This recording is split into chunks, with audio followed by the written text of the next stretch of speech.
कहते तूफा से टकराओ, वक्त का तकाजा है यारो, कब तक चलोगे किनारे किनारे। आज वो दिन अपना आ गया है जब एफएमएसएम का पेपर ऑन बोर्ड आने ही वाला है। So guys let's get resolution कि हम तो इसको क्रैक करने वाले हैं, पेपर जैसा भी हो, बिकॉज अपनी प्रिपरेशन बहुत अच्छी थी, अपना क्वेश्चन सिलेक्शन बहुत अच्छा था, अपन ने बहुत अच्छे से थियरी प्रैक्टिकल एप्लीकेशन बेस्ड सारे क्वेश्चन को अच्छे से किया है, राइट? किया है। तो सारे बच्चे एक बार कमेंट करके लिखेंगे we are going to crack it, let's crack it guys. So here I go with the last and final tips for today. आपने रिवीजन बहुत अच्छा किया है। एक कॉमन सी क्वेरी सारे बच्चों की आ रही थी, कल रात को खास करके ज्यादा आ रही थी, सर कुछ याद नहीं आ रहा है, कुछ नहीं याद आ रहा सर, क्या करो? भाई ऐसा है, दिमाग में बहुत कुछ गया है, एफएम गया है, एसएम गया है, और इतना सारा घंटा, इतना सारा दिमाग में गया हुआ है, इतने सारे घंटों की पढ़ाई, तो अभी प्रोसेस तो होने दो। बस एक छोटी सी बात याद रखना कि एग्जाम में जब pin pointed question number 1A 1B 2A 2B आपके सामने होगा, सब याद आने वाला है तुमको। So rest assured and be confident कि सब रिकॉल होएगा वहां पे राइट टाइम पे।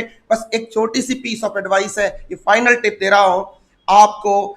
एग्जाम हॉल में जाने से 30 मिनट पहले किताबें बंद करनी है, बुक्स को बंद करना है, नोट्स को बंद करना है। मैंने देखा है कई बच्चे एग्जाम हॉल में एंट्री करते करते भी कुछ ना कुछ देखते रहते, नहीं वो आपकी प्रोसेसिंग नहीं होने देगा, दिमाग को प्रोसेस करने दो बॉस। और एग्जाम हॉल में किसी भी क्वेश्चन में कोई भी चीज जरा भी रिकॉल नहीं हो रही है, 2 गहरी लंबी सांस लेने का गारंटी देता हूं, तुमको अगले 10-15 सेकंड के अंदर सारी बातें याद आएंगी। ये अपने साथ भी हो चुका है, तुम्हारे साथ भी होता है, सबके साथ होता है बॉस। ये प्रॉब्लम कॉमन प्रॉब्लम है, इंसान है ना, इंसानी प्रॉब्लम है। अब हम जब एग्जाम हॉल में होंगे और हमारे पास क्वेश्चन पेपर होगा, पहले तो क्वेश्चन पेपर के रीडिंग टाइम को अच्छे से यूटिलाइज करना है, जो आप जानते हो कैसे करना, आप इतने पेपर दे चुके हो। दूसरी बात बेटा ऐसा है कि आपको ना सबसे पहले 110 मिनट से 100 से 110 मिनट के अंदर, मतलब पहले 1.5 से पौने 2 घंटे के अंदर आपको एक चीज सिक्योर करनी है जिसे हम बोलते हैं 60+ मार्क्स। वो कैसे करना है? स्ट्रेटजी क्लियर है, एकदम पिन पॉइंटेड, आपको वही फॉलो करना है। ये बहुत इंपॉर्टेंट, और सारे बच्चे लिखें प्लीज, कमेंट करने से होता है, कमिटमेंट होती है। कमिटमेंट ये है कि sir we will secure 60+ in first 2 hours. First 2 hours is going to decide the fate of your CA intermediate group 1 group 2 both। yes। So guys कैसे क्वेश्चन अटेम्प्ट करना है? पेपर आपके सामने होगा, इजी होगा, इंटरेस्टिंग होगा। यस एक दो क्वेश्चन ट्रिकी होंगे, थोड़े से क्रिएटिव होंगे, आईसीआई है भाई, सीए का एग्जाम है, होने भी चाहिए, लेकिन कॉन्सेप्ट से होंगे। चीते की चाल, बाज की नजर, और अपने कॉन्सेप्ट पे शक नहीं करते, सब याद आएगा वहां पे अगर कॉन्सेप्चुअल ब्रेन है आपका और आपने सोच रखा है, सब कुछ तो कर रखा है, और आपने कर रखा है, मुझे पता है।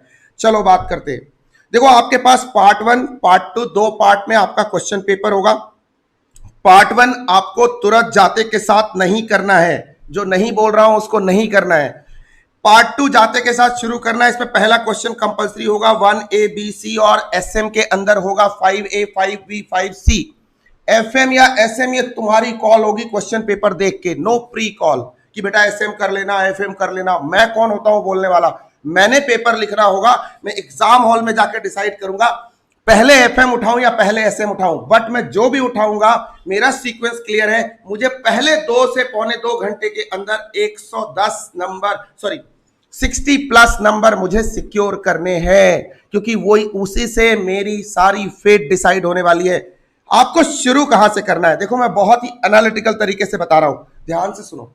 आपके पास सेक्शन 2 में, सेक्शन पार्ट 2 में सेक्शन ए या सेक्शन बी, जो भी आप कर रहे हो एफएम या एसएम, आपके पास क्वेश्चन होंगे question 2A 3A B and 4A B C और C का ऑप्शन।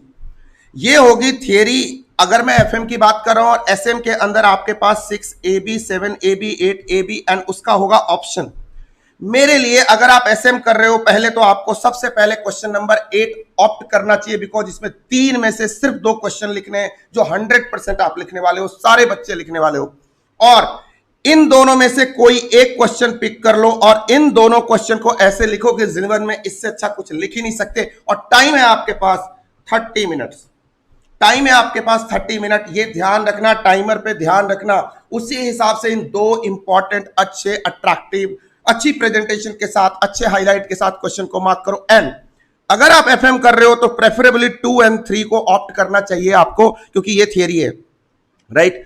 लेकिन अगर इन तीनों क्वेश्चन में जो भी दो क्वेश्चन आप ऑप्ट कर रहे हो, पहले 35 टू 40 मिनट्स, इसमें मैं आपको 10 मिनट, 5 से 10 मिनट ज्यादा दे रहा हूं, लेकिन ये 20 मार्क्स के क्वेश्चन ऐसे होने चाहिए जो एकदम गदर हो, मतलब आपने छा जाना है बॉस एग्जामिनर के दिमाग में, कॉपी चेकर के दिमाग में, सबसे पहली बात। दूसरी बात, then go to your compulsory question either of the sections, ये तो सारे करने ही करने हैं, इसमें तो चॉइस है ही नहीं, छोड़ सकते ही नहीं है। And then go to your MCQs, last में करना है आपको एमसीक्यू जिस भी सेक्शन में है। टाइम लाइन सेट कर लेना, एफएम करते हुए 1.5 घंटे और एसएम करते हुए 1 आवर एंड 20 मिनट्स। बाकी के मिनट कहां गए सर? वो सिक्योरिटी है आपकी, जो कोई ट्रिकी क्वेश्चन फंस गया तो उधर आपको समय लगाना पड़ सकता है। गाइस बस मेरी तरफ से है ऑल द बेस्ट, मैं कुछ नहीं बोलूंगा, और एक अश्योरेंस कि पेपर अच्छा होगा, आपको सब रिकॉल होगा पेपर के अंदर, आपका 50, 20, 10, 5 सेकेंड भी एक्स्ट्रा नहीं लेने की अपनी इच्छा है। Just wish you all the best, rock the show, comment in this, we are going to secure अब की बार 90 पार, for any reason we are going to secure this, all the best guys। धड़कन मेरी भी तेज है, सांस मेरे को भी थोड़ी कम आ रही है आज, क्योंकि पेपर है अपना, तो आपकी तरह मैं भी वेट करूंगा। And I will pray God, जब तक आप पेपर हॉल से नहीं निकलते हो, महादेव की कसम, महादेव से बात होती रहेगी कि पेपर अच्छा देना, दूसरी बात बच्चों के पेपर अच्छे जाने चाहिए, एंड तीसरी बात उनको मार्क्स अच्छे आने चाहिए। My good wishes, my blessings, all the best, thank you, see you, you are watching FMSM with Om, bye bye.